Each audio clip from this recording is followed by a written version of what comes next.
Welcome back to the Secrets of Phantom Dust. This video is going to focus on ranges and the various tricks you can do with manual aim. Some of the tricks are not ones you would expect to work. First, I want to point out a fact about erase, status, and special skills. Most of these skills in the third column are listed as being medium range.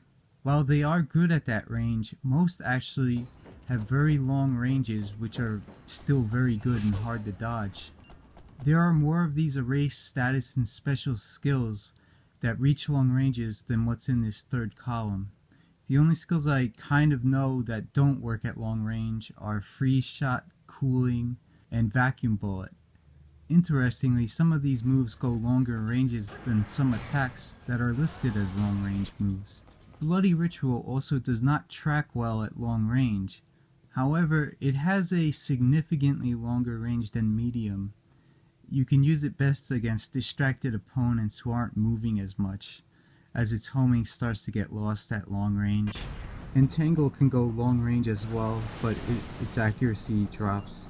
Most attacks have relatively accurate range listings though, and they usually just reach a little bit past medium range. Some exceptions are Railgun, Psychokinesis, and Power, which go very long ranges despite being listed as medium ranged.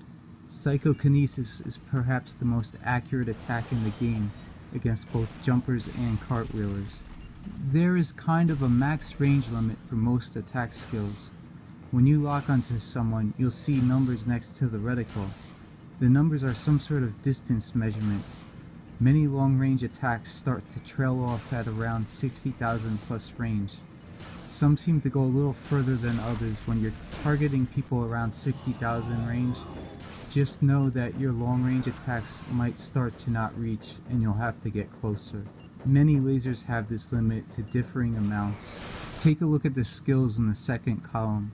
I highlighted them because I don't think they should only be used at the ranges listed. Ricochet laser can be harder to deal with at closer ranges than long. Play around with these skills at different ranges and you'll see what I mean. You'll probably find another skill fitting this as well. Bomb Shot, while not particularly great, is probably better used manually at shorter than long range. What is manual aim? Manual aim is done when you use a move without locking onto someone.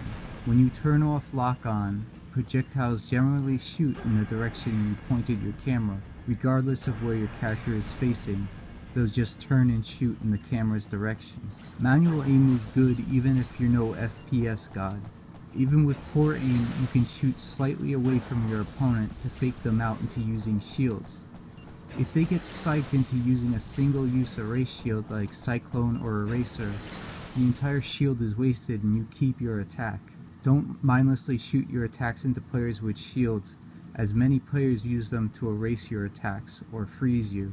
You can fake out opponents with close range moves if you turn your lock-on off sometimes.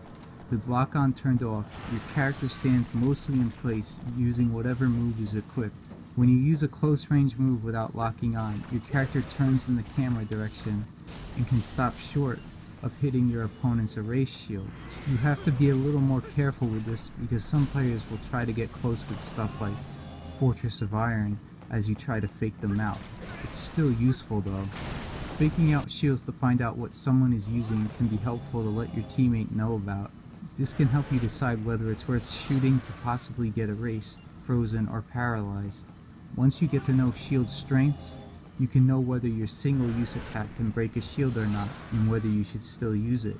If a person blocks with an expensive shield from one of your faked-out attacks, they might not have enough aura to block your next attack. You can take advantage of this, especially if optimization is not out. With manual aim, you can blow up most mines easily. Just shoot where you think the landmine's radius is, and the mine detonates. Remote mine and timer mine can be more challenging to blow up, as you have to shoot directly into the mine. Manual aim can give you new ways of hitting your opponent that your attacks normally can't do with lock-on. As you can see, I'm no FPS god at hitting remote mine, but even if you don't feel like you're good enough to hit opponents using manual aim, try doing it with vibration laser. It only costs 1 to use and it has a big arc, making it easier to hit people with. It is also very fast, allowing multiple shots to be fired, and it will make your opponent think twice about getting close to you. So even though the skill was designed for long range, it can be rather useful in close and medium ranges too. You can see in this shot I just even got a random hit pretty much at medium range with it. Boost your attack by +2 and your vibration laser will knock over opponents, giving you more time to recharge aura. You can try using manual aim more easily, where your opponent's mobility can get narrowed, like on stairways or narrow spaces like in panorama. Another trick requiring little camera work is to lock onto your target and then turn it off and then shoot, or make slight camera adjustments needed to line up the attack.